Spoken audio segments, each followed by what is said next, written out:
Hello guys, तो आज हम लोग संविधान से रिलेटेड क्वेश्चन करेंगे जो कि विगत परीक्षा में पूछे भी जा चुके हैं। यहाँ पे पहला क्वेश्चन दिया हुआ है, भारतीय संविधान के हस्ताक्षरकर्ताओं की कुल संख्या कितनी थी? तो इसका राइट आंसर है 284 थी। अगला क्वेश्चन दिया हुआ है, भारतीय संविधान सभा की पहली बैठक की अध्यक्षता डॉक्टर सच्चिदानंद सिन्हा ने की थी। फिर संविधान सभा की संघ शक्ति समिति का प्रमुख कौन था? जवाहरलाल नेहरू थे। इसका राइट आंसर होगा भारत के संविधान की प्रस्तावना का संशोधन कितनी बार किया गया है? इसका राइट आंसर होगा एक बार किया गया है और 42वें संविधान संशोधन के तहत किया गया है प्रस्तावना का संशोधन। संविधान सभा के संवैधानिक सलाहकार के रूप में इन्होंने कार्य किया था, बी.एन. राव अम्बेडकर ने कार्य किया था। भारतीय संविधान लागू हुआ था 26 जनवरी 1950 को लागू हुआ था।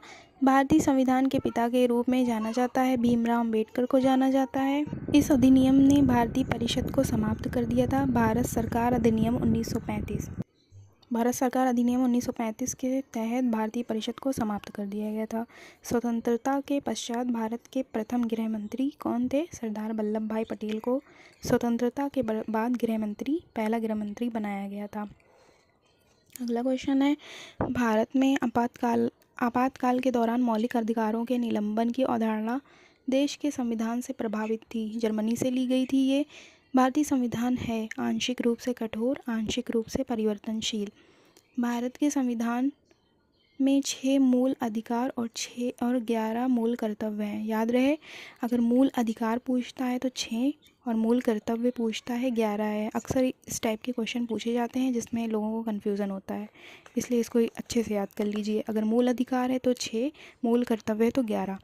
संपत्ति का अधिकार एक कानूनी अधिकार है। भारत में सूचना का अधिकार मौलिक अधिकार का एक भाग है। 42वें